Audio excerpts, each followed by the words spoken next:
Hi there, Geminis. It's me, Priscilla B, and welcome to your spiritual upgrade reading. So, Geminis, what is going on? Okay, so I'm going to be using only major arcana, okay, for your reading, and that's because I have this book that a friend recommended, Meditations on the Tarot. And the author only used major arcana to study tarot, and I found that really interesting, so I wanted to be creative with that and just bring that into the concept of this reading. And I'm also going to be using an energetic chakra spread from this book, the Darkwood Tarot.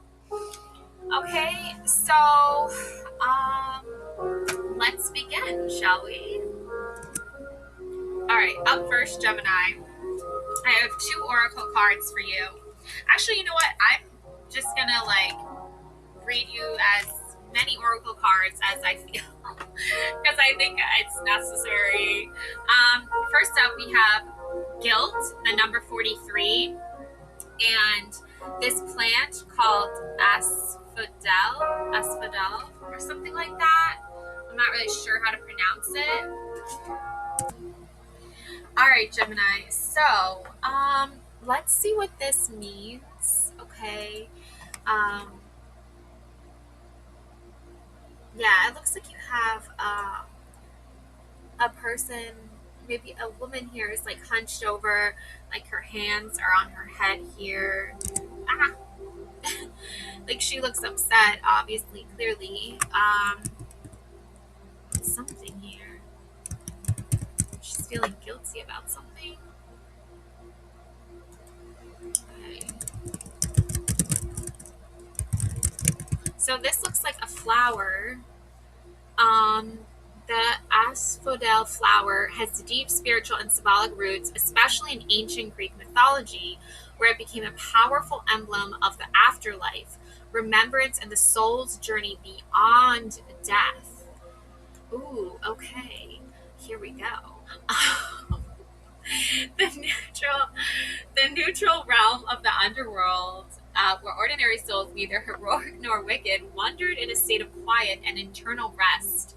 Homer's Odyssey describes these pale spectral fields as the resting place for the majority of the dead, and the flower was believed to be their sustenance. Some sources say the dead consumed the roots of the asphodel, which provided them with nourishment in the afterlife. The flower was also linked to Persephone, queen of the underworld, and was sometimes worn as a garland by her. Afterlife and eternity represents the afterlife, eternal peace, and the idea of a soul's quiet existence beyond death. Remembrance and mourning, its association with the dead, made it a symbol of memory, honoring the deceased and mourning. Neutral ground, it symbolizes the middle path, neither paradise nor punishment, but a place of enduring presence. Protection. In ancient Greece, it was thought to have protective qualities, warding off evil spirits, and was used in funerary rites. Purity and tranquility. The white petals of some species were seen as symbols of purity and eternal life. Okay. So culturally and modern use, in the Victorian era, asphodel continued to be linked with death and remembrance, appearing in funeral arrangements. Today, it is still used in spiritual practices, such as meditation and energy healing, and in literature and art as a motif of mourning and the afterlife. Spiritually, the asphodel is a bridge between life and death, a symbol of eternal rest, remembrance, and the quiet endurance of the soul. Its pale, enduring blooms in the underworld's meadows make it a timeless emblem of peace, memory, and the unseen world. You know what I'm getting right now from this? Survivor's guilt. Okay? It's a term often used to express when someone you know that was very close to you dies, and you feel guilty that you're still alive, basically. Okay? I don't know too much about it other than that, but that's the best definition I can give to you. But that's what I'm sensing right now is survivor's guilt. Okay? And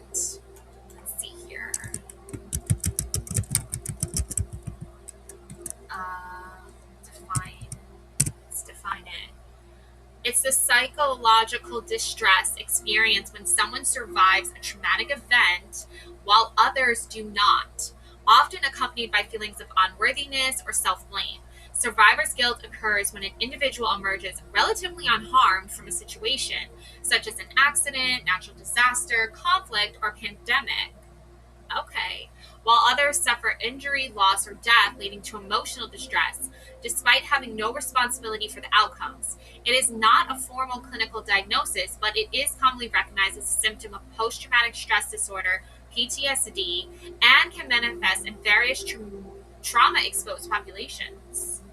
Okay. Well, now we know. Emotional symptoms, feelings of shame, sadness, regret, or guilt for surviving when others did not. Cognitive patterns, belief that one could have prevented the suffering of others or that the survival was undeserved, often influenced by hindsight and bias. Physical symptoms, headaches, sleep disturbances, nausea, or social withdrawal. Forms of survivor guilt, content, survivor guilt arises when a person believes their actions or inactions contributed to another's suffering. Existential survivor guilt is a broader sense that simply being alive is morally wrong when others are not, even without personal responsibility. Okay, and then it goes into like a lot of other things. Okay. Okay. This is actually feel like this that part's important here. Okay. I'm gonna read this to you. Okay. Survivor's guilt has been documented in a wide range of situations, including Holocaust survivors and their descendants, combat veterans and military personnel, survivors of natural disasters, mass shootings, or plane crashes, patients or healthcare workers during pandemics such as COVID-19, cancer survivors whose peers did not survive. Psychological impact. Individuals experiencing survivor's guilt may struggle with depression, anxiety, or PTSD like symptoms, including flashbacks, intrusive thoughts, and social disconnection. The guilt can be compounded by a sense of moral responsibility or empathy for those who suffered, making it difficult to reconcile survival with the loss of others. Coping and treatment. Therapeutic approaches such as cognitive behavioral therapy and counseling can help individuals process survivor's guilt, challenge irrational self-blame, and develop healthier coping strategies. Recognizing that survival is often arbitrary and not a reflection of personal failure is a crucial step toward recovery. Yeah, I mean, I definitely am sensing that. I'm definitely feeling like there's a survivor guilt happening here, Gemini. So let's see what's next. We have difficulties, spring, uh, restro. Okay, and then we have a woman walking in a field of flowers with a staff here and a cape. Okay, so we have some difficulties for sure. And then we have 44 and we have circle. We have red and white roses. And we have a figure here. Ooh, there's like an eye in there. But this is like this grayish black circle here with an eye and a person like in the circle with the roses.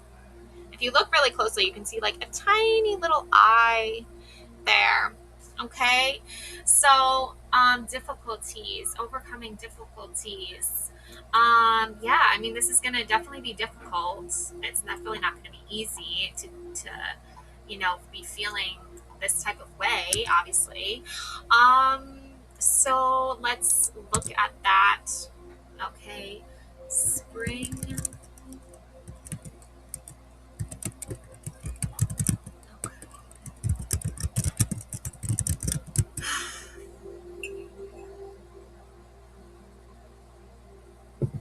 Spring is a season rich with spiritual symbolism.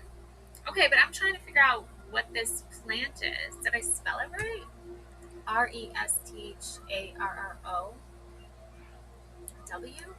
I guess, I don't know. It doesn't have, like, maybe it just means something. It's not, it's like a pinkish flower. Okay, it's a flowering prenatal and the legume family Fabaceae, known for its upright spiny stems and pea-like flowers in shades of pink, white, and purple. The habit here: upright, bushy prenatal, tall with wiry branch stems that are often spiny, leaves small dark green oval or trifoliate with, flowers deep pink, white, and shorter wing petals, hooked keel petal, blooming from spring through summer. Okay, I'm just trying to figure out, like, I know this artist wanted to explain the spiritual symbolism.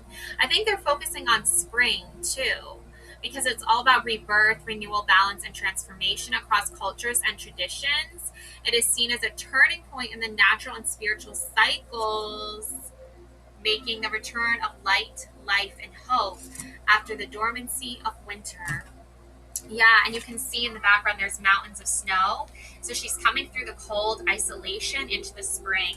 This is beautiful, okay? I know it might not feel beautiful. I know it might not feel like warm. I'm getting like cold. I'm definitely feeling like cold right now. So I think it's more about like you feel cold. Like you don't feel all warm and fuzzy on the inside. You don't feel all warm and fuzzy on the outside. Spring is not always warm.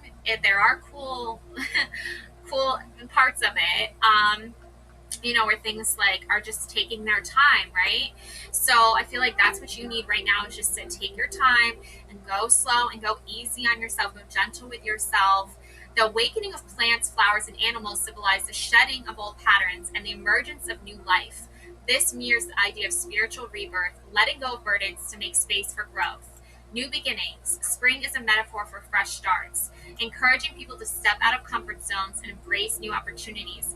Balance and harmony, hope and fertility. And then we talk about, Persephone again, she's mentioned here, illustrates how her annual descent into the underworld and return brings spring, symbolizing the cyclical nature of life and death.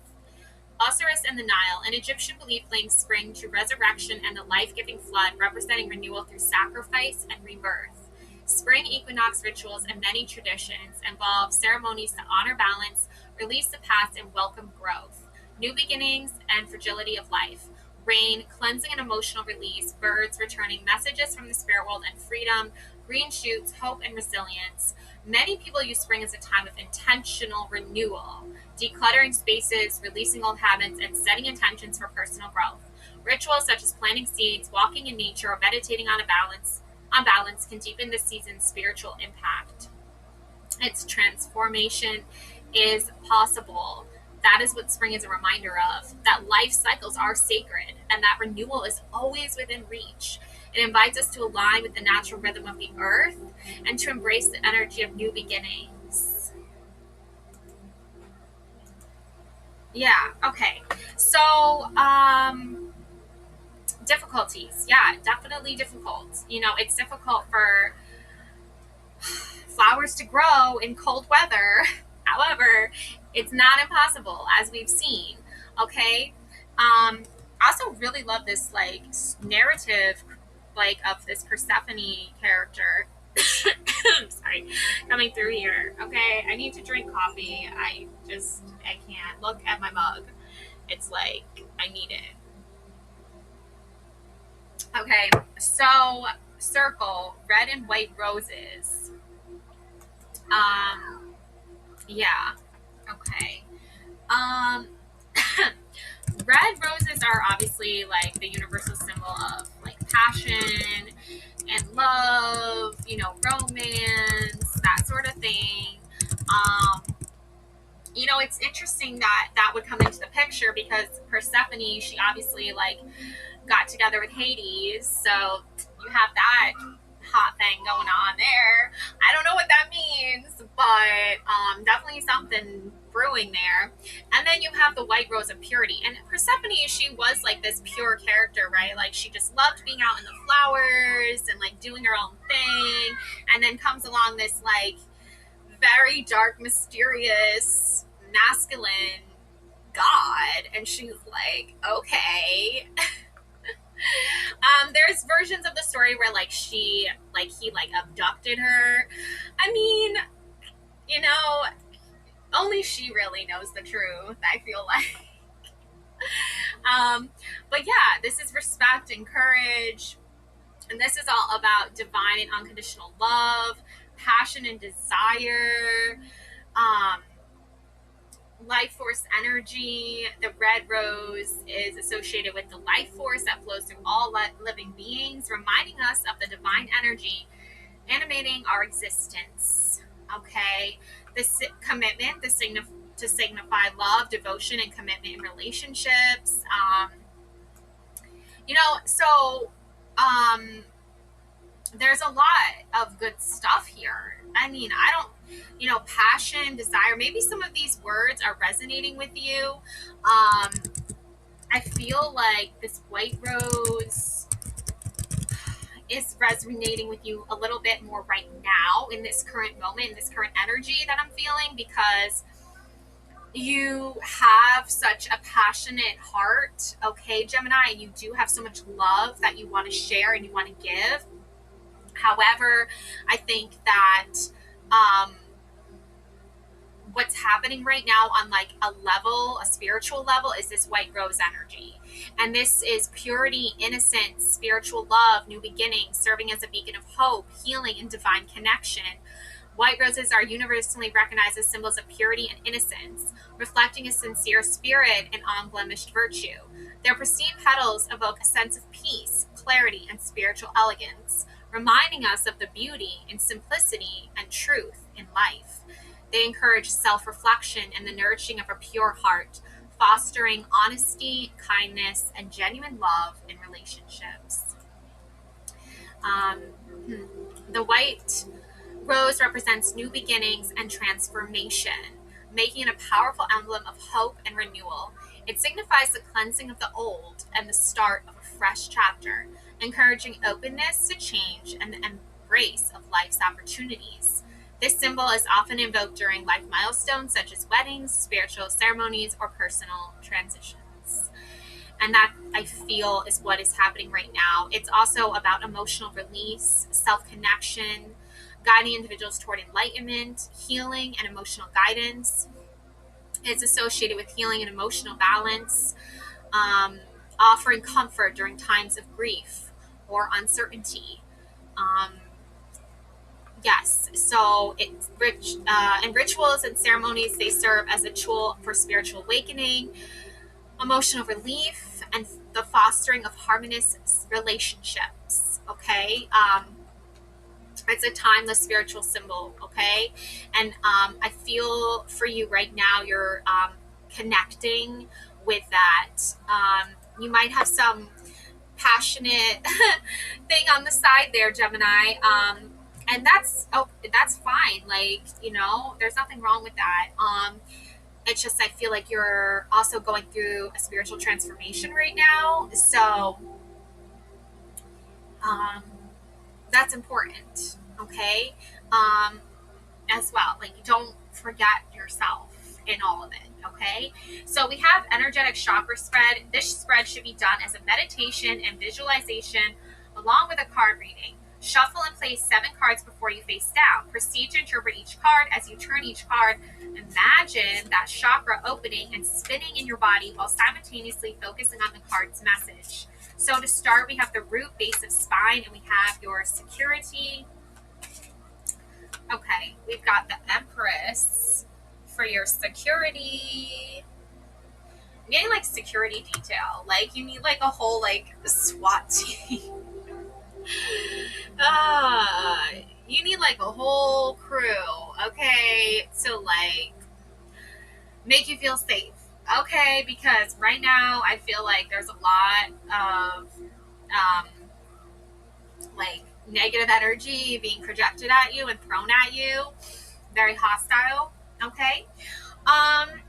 Yeah, so the Empress, let's take a look here at this Empress energy.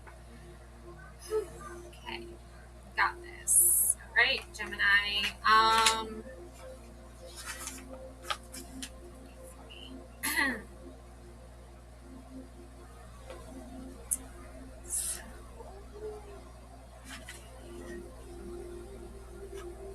The Empress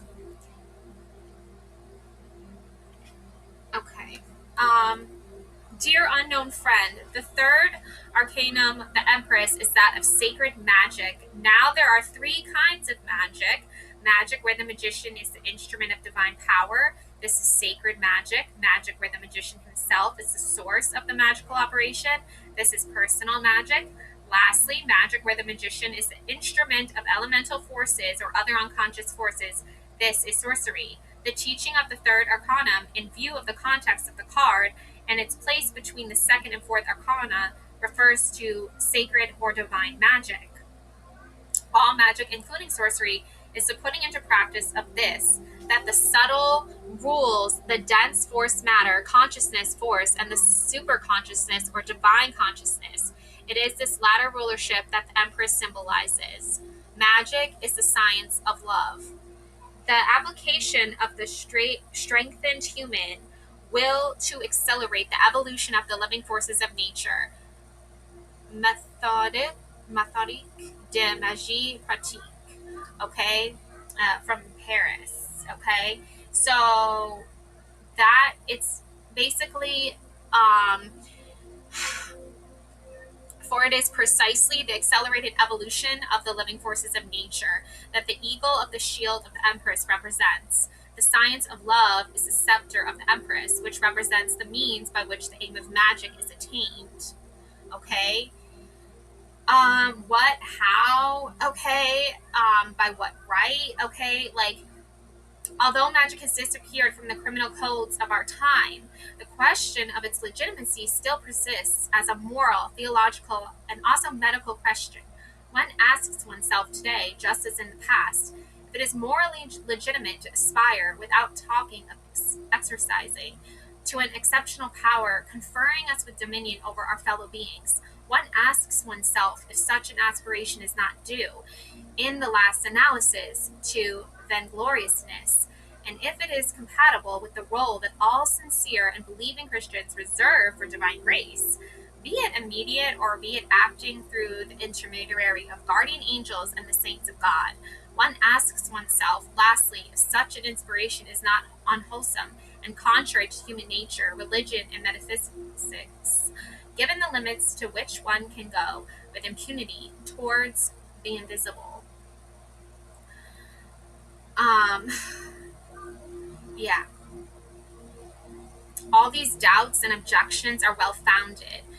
It is therefore a matter not of refuting them, but of knowing whether there exists a magic which is free from these doubts and objections, or, in other words, whether there exists a legitimate magic from a moral, religious, and medical point of view.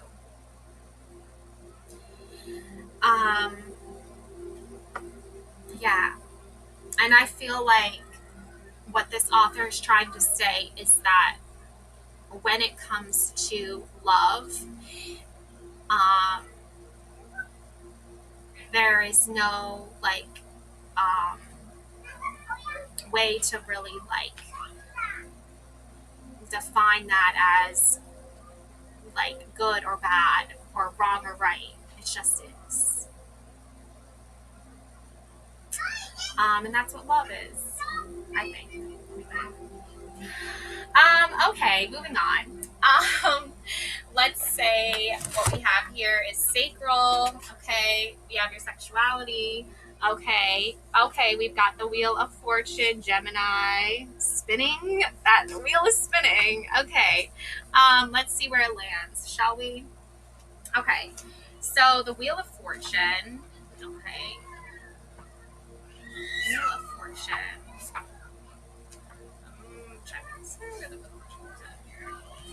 Okay. So the Wheel of Fortune is the archetype of fate, fortune, and destiny.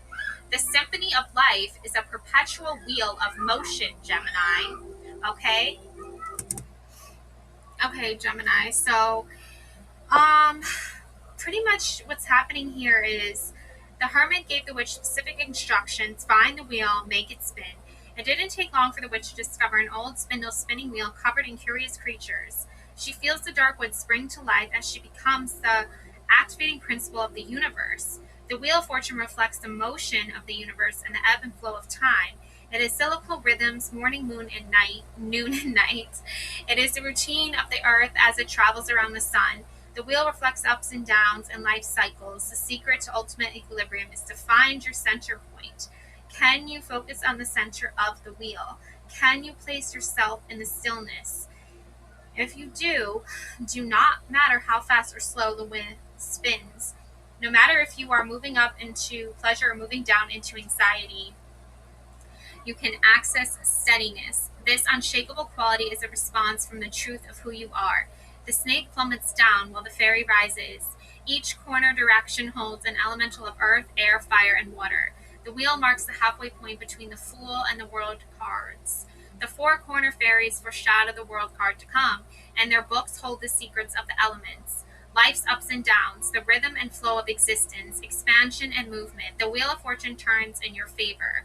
The ability to ride with challenges and blessings, accepting help from the unseen, shadow, the inability to be happy and present in the present moment, a preoccupation with an imagined future outcome, clinging to a magical fairy tale ending where life will be perfect when and if only. Gemini, you know this all too well. I mean, who doesn't love a great fairy tale story? But there's always a challenge, there's always a situation, there's always a protagonist and an antagonist, and you have to overcome that. Okay, and the antagonist shows up as a shadow.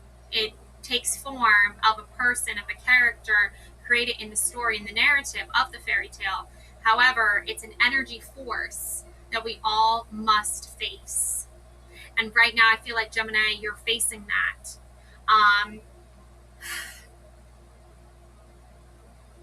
So let's move into further alignment here. We have solar plexus, we have your power, we have the Hanged Man. He looks stuck, but he is not. He is at a crossroads. Okay? And just like you, Gemini, you are at a crossroads right now. Okay? So let's take a look here at the Hangman. Energy. See. Okay. Surrender, pause, new perspective, impatience, stagnation, apathy. The Hangman is suspended upside down from the tree of life. He is calm and seems to be there by choice. With nowhere to go, he is able to reflect. If a situation feels stuck or you're in a forced waiting period, the Hangman tells you to surrender to the moment and look at things from a different perspective. The relationship may be standstill or you aren't finding the right person. Do not force things. Trust that things will change when the timing is right. For your career, a project may be taking longer than expected or on pause. Enjoy the break and focus your attention elsewhere. Now, reversed, a refusal to take pause indicates that you're rushing to get results. It could also mean you're missing an important detail due to your apathy. Okay? Then we have throat, we have your speech, we have the Hermit. Right, yeah, there aren't a lot of really words to explain this energy. There's just one. Okay, Gemini, and that word is more like a term. It's like hashtag hermit mode. Okay, you want to reflect. You don't want a lot of responses right now to what you're feeling energetically. You just want like a pause here. Okay, so you're taking that moment for yourself to like reset here. Wisdom, solitude, introspection. The Hermit stands atop a snow-capped mountain with a staff in hand. He raises a lantern to illuminate his path on his quest for spiritual knowledge. It might be time to step away from everyday life to focus on yourself. The Hermit is not lonely. He knows inner knowledge can be found in isolation. You may need some space in the relationship to reconnect with yourself. With a newfound sense of self, this can help the relationship grow stronger than before. You may be reflecting on your career and your motivations. It may also mean it is best to work alone right now. Reversed, there could be a fear of being alone or an avoidance of looking within. If you've been feeling secluded, you may need to step back into the world. And that's what I feel, Gemini. It's like, you like Hermit mode. I love Hermit mode. It's the best mode. Just time for some like R&R, just like in a place that like you can not, like you're not so isolated. You see other people, like you see your peers, or you see more of a reflection of like where you want to be right now, and you want to go to that place and you want to feel safe in that place. Go to that place, wherever that place is for you, Gemini. Okay. Now we have third eye, your intuition. We have the Emperor. Ooh, your intuition is like pairing up with your security here. Yeah, some masculine, feminine forces here are at work. All for the benefit of your alignment, Gemini. Okay, so that's good. Let's see. Emperor, Empress energy.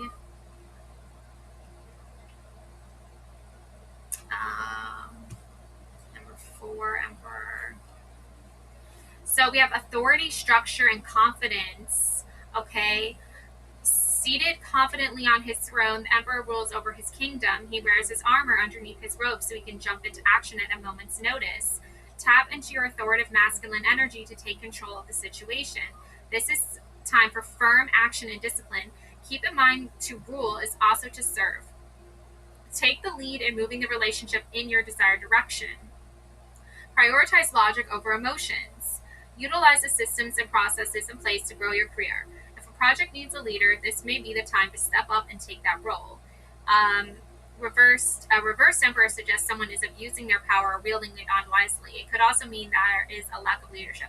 Yeah, so you definitely had to deal with an emperor energy that's like abusing their power right now, Gemini. Okay. Your intuition is telling you it's probably better that you live a life in the Empress, like you go back to the Empress, okay? Love, fertility, and creativity. This is where you're going to get your focus from, okay? Your alignment. I feel like the intuition, your third eye, and then your root base of your spine. These two are in like, they're working here together to create a safety, security, like net, if you will, and a place for you to feel safe. So the Empress rests in a rich forest. Yeah, so basically the symbol of Venus sits at her side, showing her connection to love and fertility. Her crown of 12 stars represents the signs of the zodiac. Connect with your nurturing femininity, enjoy the beauty of life. You may also be experiencing a burst of creativity. Open yourself up to love. This can also mean loving yourself. A child or pregnancy may be on the way. Your career may be at a high point. This could also mean a strong mentor in the workplace. That person could be you. You may not be opening yourself up to love or avoiding self-care. It could also mean someone has become overbearing. Okay, Gemini, so yeah, you definitely need some space right now. Okay, crown your highest self. We have the Chariot. You have the willpower, you have the determination to make this happen for yourself, to come into alignment, to feel the strength and the power and the force that is you, that is trying to make it through difficult, challenging situation right now. Okay, Gemini? Okay, Gemini. So, like I say, when we have the Chariot come in with your crown, with your highest self, okay, this is definitely a power dynamic here. It's a power move. Yeah, so let's see here. Chariot. Willpower, determination, and direction. Okay? A warrior drives a chariot underneath a canopy of stars. Though the Sphinx is pulling the chariot look in different directions, it is the warrior who decides which way will go. It is through the strength of will that you will accomplish your goals. Outside forces may pull you in different directions, but focus on the path ahead. Be clear about what you want and stay true to yourself. Take action to build the relationship that is right for you. Use your determination to drive your career. Steer clear of the office politics or other distractions. Okay, yeah. At the end of this, it's like you are entering a very long cycle here, I'm feeling, especially with the circle, okay? I feel like you spent a really long time trying to navigate that cycle, and it really just like didn't pay off in the end, Gemini. In the end, you were left with all the responsibilities of navigating and taking care of the passionate side. You were also responsible for like all the spiritual aspects. And at the end of it, it's like you really need to focus on finding that love that you have for yourself, and finding that love that you have for your spiritual journey and your spiritual path, Gemini, and staying away from people who are trying to, use manipulation to hurt you, to try to take control of a situation that you're trying to leave. Because at the end of it, Gemini, it's like you don't deserve to like be taken advantage of, like in the way where you're the one left having to like handle everything, especially when you you know you have your own journey here. Okay. So it's important for you to take a step back and take a break from um, the people that have hurt you and that have caused you to feel like the start of this reading was all about like survivor guilt. Okay. It's not your fault that you survived a traumatic experience. And I feel like um, you have a lot of that blame has been put onto you. A lot of it has been projected onto you.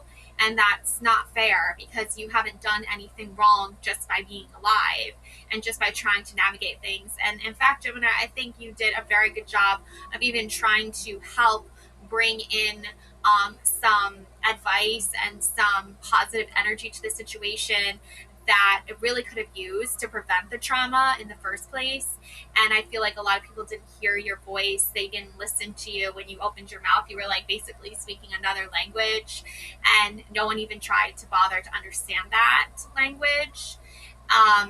So at some point you do have to like, just be okay with moving on and separating from someone or something, a certain energy that just held you like back from your own true self and your for so long. Okay, that's my message for you, Geminis. Love and light always, beautiful souls. Take care now. Bye.